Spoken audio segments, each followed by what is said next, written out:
And with the next crisis should be something absolutely enormous because, one of the things, there's a term that I helped to spread initially where I called this the everything bubble. And that's actually incorrect. We're not in the everything bubble. And in my new book, I call it the almost everything bubble. Bubble is when something runs ahead of the rest of the economy and the economy becomes warped. If the entire economy is growing at the same pace, nothing is in a bubble. It's all balanced. If wages and real estate and asset prices and the price of food and gasoline and everything goes up at the same rate, that's just the value of the currency going down. Well, that's basically. hyperinflation. Yeah, but that's what you're describing.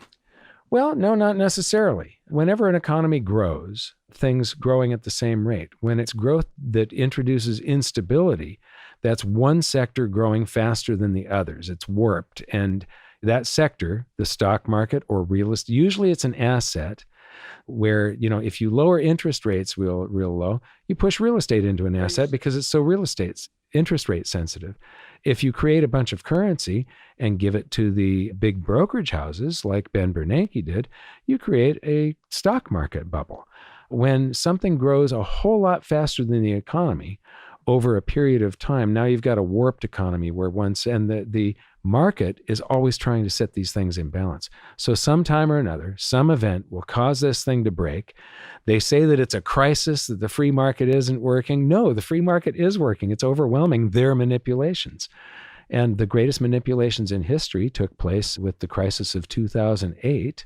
And now we're still pushing on this string, trying to get the economy to go, and we're starting to cut interest rates ahead of a crisis here and stave it off. We started this administration with tax cuts at the end of the longest economic expansion in history. We're doing tax cuts when there's something inevitable, which means you have less ammo once it does happen.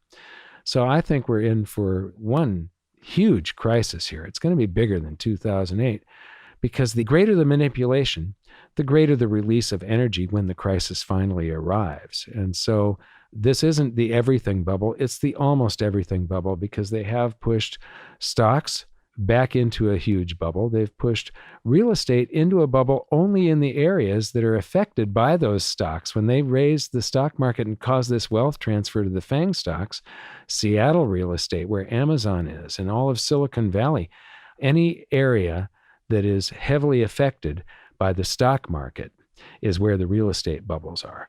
So that's going to be crashing, and so will bonds because we're in the longest bull market in history with bonds, and they've pushed that into a bubble by cutting rates down to, that's a manipulated So we do live, bubble. There's no question. By the way, yeah. Doesn't 0% interest rates and negative interest rates, something that was not a concept until 2008, negative interest rates weren't a concept.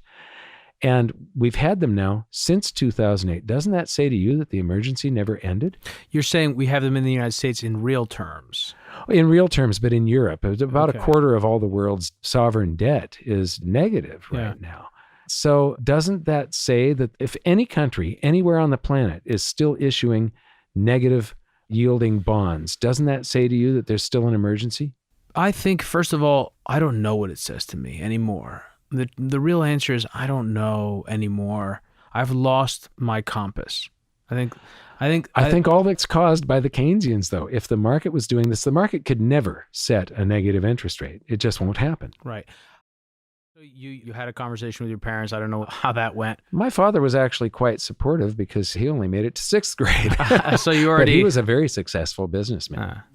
So he was supportive. But then when I did leave school, he said, well, you're not going to sit around here on the couch. And so for my 17th birthday, I got a Chevy van full of samples and a bunch of catalogs. And he said, congratulations, kid. You're a traveling salesman. Hit the road. Oh, wow. This is where the story begins. That's really cool. I didn't know that. Yeah. Oh, samples so I've been of working since I was 17. Samples of what? I had mini bikes and go-karts, and we were a manufacturer's representative firm for performance goodies. So your all father's this company? Father, okay. Yeah. So all this hot rod equipment and chrome accessories. And my job as a 17-year-old kid was to cover all the territories that all of the real salesmen didn't have, that they didn't want. So I got all the small towns, but it was great. I drove almost 100,000 miles the first year that I was driving. Where did you go? I covered California, Nevada, and Arizona. Wow. And when you got to Santa Barbara, the freeway used to drop down, and you had a series of traffic lights that went for about 1.5 miles, 2 miles. And all of the hitchhikers got dropped off there. And I would go through and just clean off the whole whichever direction I was going, clean off the whole northbound side of the street. Twice I picked up 13 hitchhikers. And once I took 4 of them all the way to Medford, Oregon. Another time, 2 of them. From California? You took From them Santa Barbara, from Southern California to Medford, Oregon. Wow. Doing things like, I only got paid like $100 a week. Did you have to cover your own gas? No, I had an expense account. So the first thing I would do is take everybody out for beer and pizza. That sounds like so great. much fun. It was fun. I just had to stop at all of the, all the small towns, the motorcycle shops, the auto accessory stores, and all of that stuff, and give them catalogs. And then I became the one in the company that when there was a question that any salesman had, I was the guy that everybody asked. And if they had an account that was real technical, they would bring me in to explain all of the performance equipment, how it worked, and why it was better than the competition.